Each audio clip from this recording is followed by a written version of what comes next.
नदीपुर गांव में महेश नाम का एक मजदूर रहता था। सारा दिन काम करके महेश कुछ पैसे इनकम करता था, उससे उन लोगों का घर चल जाता था। महेश की पत्नी माया सारा दिन उदास रहती थी, क्योंकि उन लोगों का कोई संतान नहीं हो रहा था। इसलिए गांव के लोग रिश्तेदार उसे ताना सुनाते थे।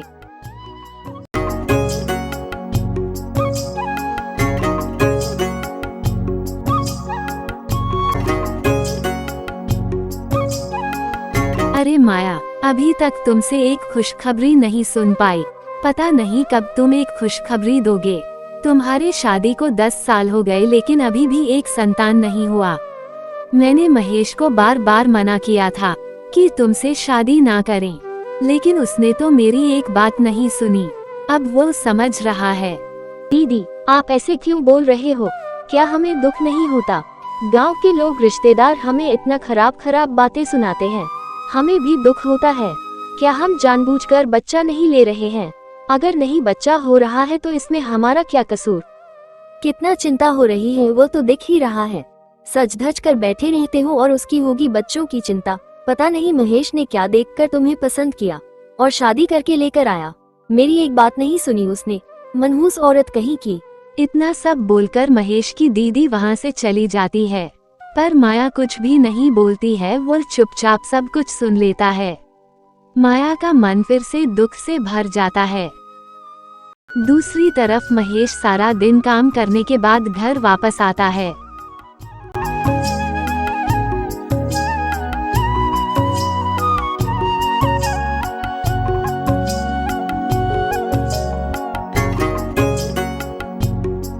अरे माया, क्या हुआ? तुम्हारा मुंह उतरा हुआ क्यों है?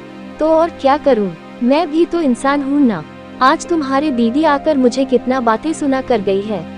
सुनो माया, एक दिन हम लोगों का एक संतान जरूर होगा। हम लोगों की शादी को 10 साल हो गए हैं, लेकिन अभी भी हम लोगों ने एक संतान का मुंह नहीं देखा। पता नहीं कब वह दिन आएगा। तुम्हारे रिश्तेदार मुझे कितना बातें सुनाते हैं। अरे माया, तुम उन लोगों के बातों को कान में मत लो। उन लोगों का काम ही तो है बस बातें सुनाना। मैं तो कुछ भी नहीं बोलता हूँ। जिसे जो कहना है वह सब कुछ मैं सुन लेती हूँ मुंह बंद करके। पता नहीं कब ईश्वर हमारी सुनेगा। अब मुझे पता चल रहा है, जिन लोगों की संतान नहीं होता है वह लोग कितना दुख में रहता है।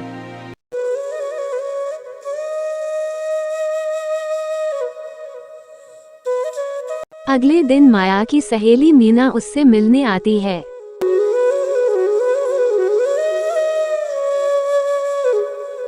अरे मीना, कैसी हो? कितने दिनों बाद तुमसे मिल रही हूँ।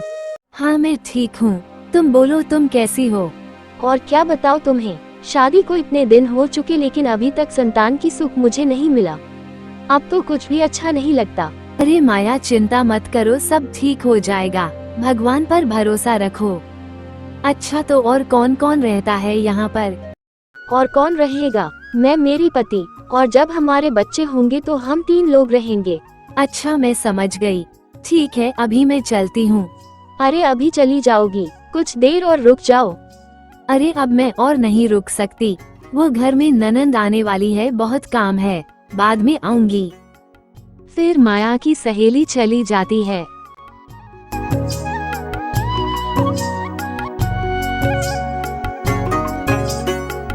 अरे घर में तो पानी नहीं है, मैं जाकर पानी लेकर आती हूँ। उसके बाद माया पानी लेने के लिए चली जाती है और सोचती रहती है, पता नहीं मेरे साथ ही ऐसा क्यों होता है। मैंने किसी का क्या बुरा किया?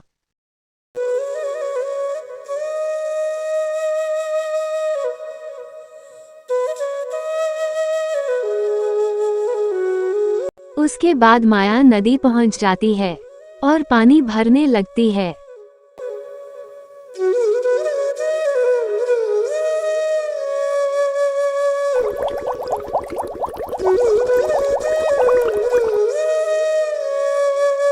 पानी लेना हो गया है, अभी घर वापस जाना पड़ेगा।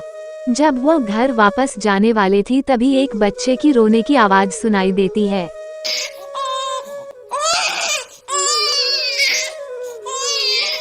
अरे ये बच्चे की रोने की आवाज कहाँ से आ रही है? फिर माया को एक बच्ची दिखाई देती है। अरे ये बच्ची यहाँ पर क्या कर रही है?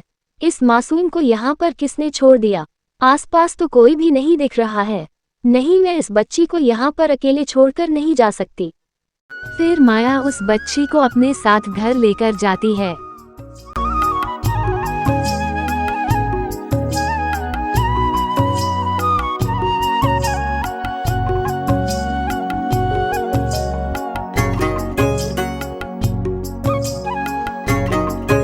कुछ देर बाद महेश घर लौटता है और उसे सब कुछ पता चलता है। माया उसे सब कुछ बोलती है, लेकिन महेश को ये सुनकर बिल्कुल अच्छा नहीं लगता। बच्ची की आने की कोई खुशी उसे नहीं होती। वह माया के ऊपर गुस्सा हो जाता है। अरे माया, ये तुमने क्या किया? बच्ची को क्यों घर लेकर आए हो? किसका बच्चा वह नहीं पता और तुम इसे उठा कर लेकर आए हो। देखिए, ये बच्चा अकेली वहाँ पर रो रही थी। इतना मासूम बच्चा है, इसे वहाँ पर अकेली कैसे मैं छोड़कर आ सकती थी? और वैसे भी हम लोगों की कोई संतान नहीं है, तो इस बच्चे को हम अपने संतान की तरह परवरिश देंगे। देखो माया, मैं इस बच्ची को बिल्कुल भी इस घर में नहीं रहने दूंगा। अगर यह बच्ची यहाँ पर नहीं रहेगी तो मैं भी इस घर में नहीं रहूंगी। अरे माया, तुम ये क्या बोल रही हो? इस बच्चे की वजह से तुम मुझे छोड़कर जाना चाहती हो? उसके बाद महेश कुछ नहीं बोलता है।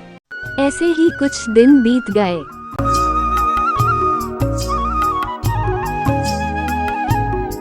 उसके बाद माया भी गर्भवती हो गई।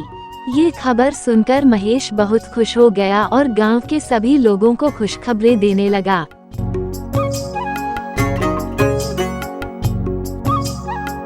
देखा माया, मैंने कहा था ना, भगवान हमारी जरूर सुनेंगे। आखिर खुशी का दिन आ ही गया। माया, मैं सोच रहा था कि अब उस बच्ची को मैं कहीं और छोड़ आऊंगा। अब तो हमारा बच्चा आएगा, तो उस बच्ची का क्या काम है यहाँ पर? अरे आप पागल हो गए हो क्या? ये सब क्या बोल रहे हो? नीतू तो मेरी बच्ची है और आप उससे बोल रहे हो कि कहीं और छोड़ कर आओगे। वह हमारे लिए बहुत शुभ है। उसके इस घर में आने के बाद ही मैं माँ बन पाई हूँ। ऐसी बात आप आइंदा कभी भी मत बोलना। उसके बाद महेश कुछ नहीं बोलता और वहां से चला जाता है।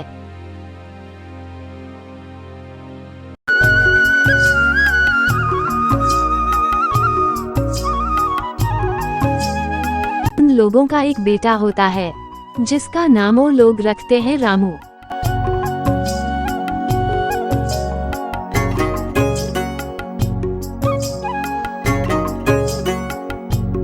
नीतू और रामू दोनों एक साथ बड़े होते हैं, लेकिन अभी भी महेश के दिल में नीतू के लिए एक जगह नहीं बन पाई। महेश अभी भी नीतू को अपनी बेटी नहीं समझती थी। महेश ने नीतू को घर से भगाने के लिए एक उपाय सोचा। माया, तुम बोल रही थी कि मितू को स्कूल में भर्ती करवाना है। हाँ, स्कूल में तो भर्ती करवाना था, लेकिन आप तो नहीं जाएंगे तो मुझे ही जाना पड़ेगा। मैं सोच रही थी कि मैं आज ही चली जाऊं। नहीं माया, मैं भी तो उसका पिता हूँ ना, तो उसकी चिंता मुझे भी है। मैं उसे लेकर जाता हूँ। अच्छा ठीक है, तो आप उसे भर्ती करवाने ले जाए। महेश नीतू को लेकर जाता है। अब इस मीनू को इसी जंगल में छोड़ दूंगा।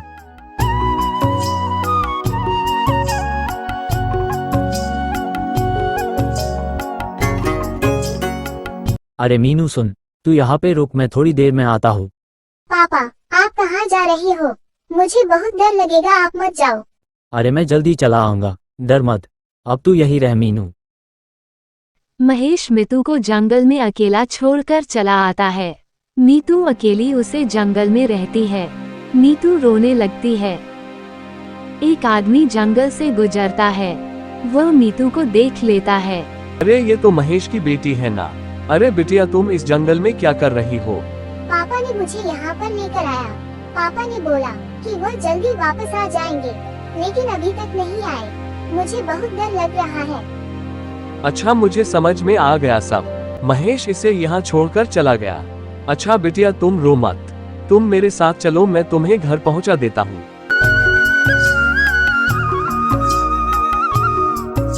अरे आप अकेले आ गए, नीतू को साथ नहीं लेकर आए क्या?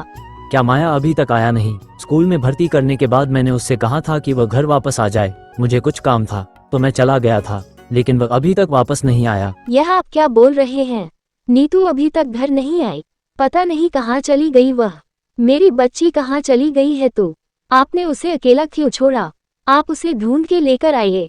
ठीक है, मैं देख कर आता हूँ। महेश मीतू को ढूंढने जाने की नाटक करता है। मीतू उस आदमी के साथ घर वापस आता है। नहीं माया, मुझे मितू कहीं पर भी नहीं मिला। क्या मीतू नहीं मिला? मैं उसके बिना कैसे रहूंगी? अरे मीतू कहाँ चली गई तू? अरे माया, तुम ऐसा मत बोलो। हमारा एक बेटा है ना, हम उससे बाकी का जीवन गुजार लेंगे। जो होना था वो तो हो गया, अब क्या कर सकते हैं। जिस वक्त वह लोग बातें कर रहे थे तभी मीतू वापस आती है। अरे मेरी बच्ची, तू वापस आ गई। कहाँ चली गई थी तू? मुझे कितनी चिंता हो रही थी मालूम है। अरे बहू, महेश ने इसे जंगल में छोड़कर आया था। वह तो भला हुआ कि मैं उस जंगल से गुजर रहा था, नहीं तो आज क्या होता वह भगवान को ही मालूम है। महेश, तूने यह अच्छा नहीं किया। जो भी हो, ये तो तुझे बाप बुलाता है ना, तो तू इसके साथ ऐसा कैसे कर सकता है? अभी भी समय है, सुधर जा। क्या आपने ये सब किया? मुझे लगा कि आपने नीतू को बेटी मान लिया, इसलिए आप इसे भर्ती करवाने लेकर गए, लेकिन आप ऐसा करोगे मैंने कभी भी नहीं सोचा। आपने ये बिल्कुल अच्छा नहीं किया। ये सब सुनकर महेश को अपनी गलती का एहसास होता है और वह सबसे क्षमा मांगता है। अरे माया, तुम मुझे क्षमा कर दो। मैं पागल हो गया था कि मैं इस मासूम को जंगल पर छोड़कर आया। मैं आगे से ऐसा कभी भी नहीं करूँगा। अब से मैं एक अच्छा पिता होकर दिखाऊंगा और अपने बेटी का रक्षा करूँगा। तुम मुझे माफ कर दो माया। उसके बाद माया महेश को क्षमा कर देती है और वह लोग खुशी खुशी रहने लगते हैं।